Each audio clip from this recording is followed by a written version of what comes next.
Morning. What does what we're getting out of Washington, the flow, do to kind of disrupt what the president was going to do, what investors expected him to do, and what does it mean for the financial markets? Let me start with you, Torsten. Well, I think that the Trump trades will continue. I mean, if you look at fundamentals paired with what Janet Yellen said yesterday, the U.S. economy is in healthy shape. We are close to full employment. We're looking at optimism going up both for consumers and for corporates. All that seems to continue, and it's clear that it's been quite stormy on the political front for the last several weeks. But nevertheless, fundamentals and the rules and the playing field, if you will, is what matters for corporates and for consumers. And it looks like we're still moving in the right direction. All right, so it can continue. George, do you concur? Well, to a certain extent. I mean, obviously it's early days. I mean, and I think the market has been really riding high on this reflation trade on the backs of President Trump's policies. Not a lot. There's a lot of euphoria out there if you look at some of the sectors and how they bounce back. That's right. But last week there was a small sliver of time where both bond market and dollars was questioning that, and of course it all ripped back yesterday. That's really Yellen's doing more so than anything else. So I do think. I mean, obviously you have to be careful how much goodwill you burn up when you're doing this, but at the same time, I think what's critical is the sequencing. I think Torsten's right in terms of this year as a full year. Hopefully, we'll get all of these policies in place, but it could get derailed or slowed down. And there's only so much bandwidth in Congress to do all these things. There's a lot of things on the plate, and let's see if this derails it. But George, this does raise the question: how much of this is a Trump trade as opposed to other more fundamental issues going on around the world? I mean, we have growth in China, we have growth in Europe, and things. If you knew today that the president would not be able to get things done this year, would go into 2018, what would the markets do?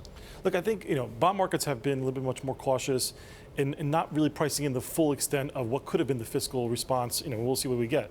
Equity markets are operating to their own volitions. I do think that if we get to, if the Fed is going to hike rates, for the right reasons, and the fundamentals are better, then of course.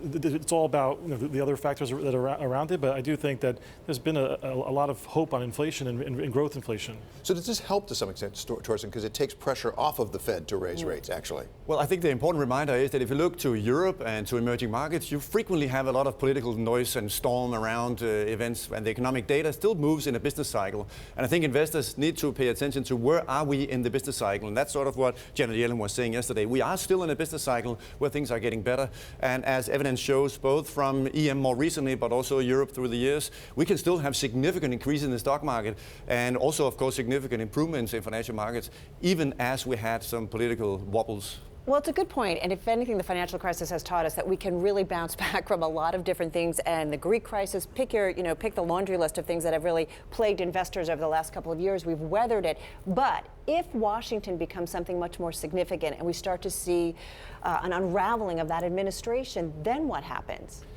I think it's more about when you actually get these policies in place. I mean, I think that. But what if they don't get in place because it becomes more serious in D.C.? If there's at any time by mid-year we realize that we're not going to get tax policy until 2018, then you have a serious sort of kind of rethink on valuations, and that could be kind of the stormy time period of the summer into the fall that we usually get anyway. But I think the markets are going to still give the benefit of the doubt. It's pretty quiet, as your open suggested. I mean, futures aren't moving that much. I hear optimism from both of you. Exactly. Well, are we overreacting, Torsten? I think that we are probably overreacting in some sense, but it's of course clear that, as Kevin also said from Washington, D.C., that if this has an impact on the prioritization of policies, then investors will take notice. Well, and particularly, George, when it happens this early in administration, they don't have their team in place. I mean, we have some of the cabinet positions filled, but under the cabinet, we have almost nobody in place. And now they're replacing members. Exactly, with Flynn. Yeah, look, I mean, I think obviously, let's see how we get through.